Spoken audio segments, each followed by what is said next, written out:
आज जिंदगी लाइव है मसूरी की Lal Bahadur Shastri national academy of administration में। ये एकेडमी जहां तैयार होते हैं देश के सबसे प्रतिष्ठित, सबसे सम्मानित और सबसे रुतबेदार नौकरशाह। हर परिवार, हर माता पिता का ये सपना होता है कि उनका बच्चा डीएम कमिश्नर बने, और यही सपना आंखों में लिए हर साल लाखों नौजवान यूपीएससी का एग्जाम देते हैं, दिन रात मेहनत करते हैं, दीन दुनिया को भूलकर पढ़ाई में जुटे रहते हैं। जो खर्च उठा सकते हैं वो महंगी से महंगी कोचिंग लेते हैं, जो नहीं उठा सकते वो अपने दम पर किस्मत आजमाते हैं। लेकिन चंद खुशनसीब ही 6000 फीट की ऊंचाई पर बनी इस एकेडमी में ट्रेनिंग के लिए पहुंच पाते हैं। उनमें से कुछ बिरले ऐसे होते हैं जो उन हालातों में पढ़ लिख कर आईएएस बनते हैं जिन हालातों में कई बार 2 जून की रोटी भी नसीब नहीं होती। वो एक मिसाल है देश के हर बच्चे, हर नौजवान के लिए, और इसलिए वो हिस्सा है आज के जिंदगी लाइव।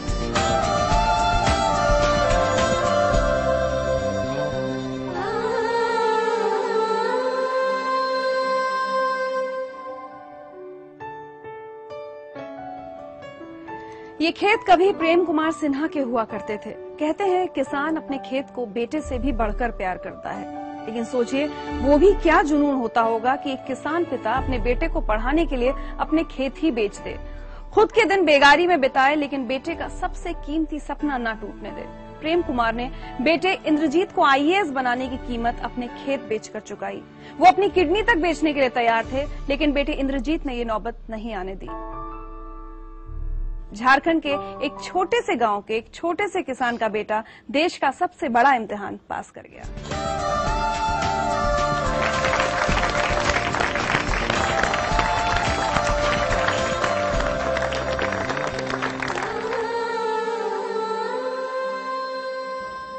इंद्रजीत, सिर्फ 24 साल की उम्र और देश की सबसे बड़ी सरकारी नौकरी, सब कुछ सपने जैसा लगता है?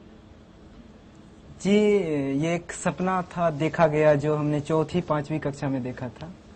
लेकिन काफी सारी चीजें मेहनत के साथ जिस तरह से करते थे, लेकिन लगता था कि पूरा हो जाएगा। एक बच्चा ये सपना देखता हो कि वो एक दिन आईएएस बनेगा, सुनकर थोड़ा अजीब सा लगता है। जी, अजीब तो है, लेकिन कहते हैं ना कि जब सपनों के लिए इरादा हो कि हाँ, इच्छा नहीं होनी चाहिए, इरादा अगर हो तो फिर सारी चीजें, ये खेत, ये खलिहान, ये जो माँ का चूल्हा फूंकना, या फिर ये जो मिट्टी की जो दीवार है जो फट गई है, या फिर छप्पर टूट गया है, उसके ऊपर एक एडवेस्टस रख दिया गया है, तो इससे जो जीवन के प्रति जो अनुभव बनता है उसे जब कागज पर उतार देते हैं तो फिर यूपीएससी तो क्या, दुनिया की कोई भी सबसे बड़ी।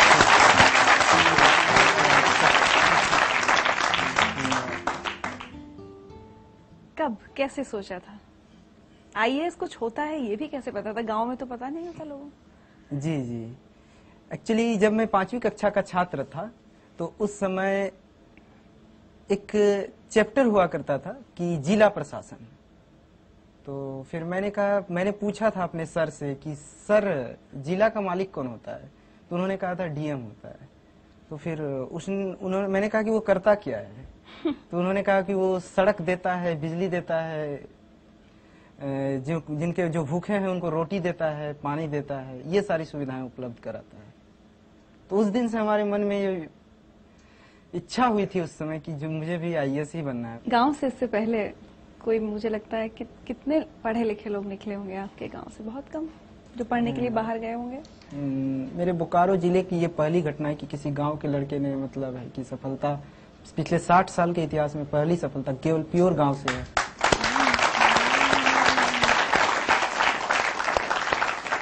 झारखंड से दिल्ली आए थे आप तैयारी करने के लिए? जी हाँ, ग्रेजुएशन करने के तुरंत बाद मैंने सोचा था कि दिल्ली जाके तैयारी किया जाए। दिल्ली में आके बहुत अच्छे मित्र मिले और जिनके साथ मिलके हमने तैयारी की, अच्छी रणनीति बनाई और सबका सहयोग लिया। मैं मानता हूं कि यूपीएससी जो है सहयोग और संयोग, 2 चीज की परीक्षा है। आज मैं आपके सामने हूँ, खुशी हो रही है। उधर देखिए। भैया, हम लोगों ने एक सपना देखा था, तुम्हें लाल बत्ती मिले, हमें, हमारा परिवार सुधरे, हम लोग भी अपने जो सामाजिक प्रतिबद्धता है, जो हम लोग चाहते हैं वो हमें मिले। बाबूजी ने तुम्हें हर वक्त कहा कि भैया, कि बेटा अपने सपनों की उड़ान को कमजोर मत होने दो, पंख फैला के उड़ो, जितना हो सकता है।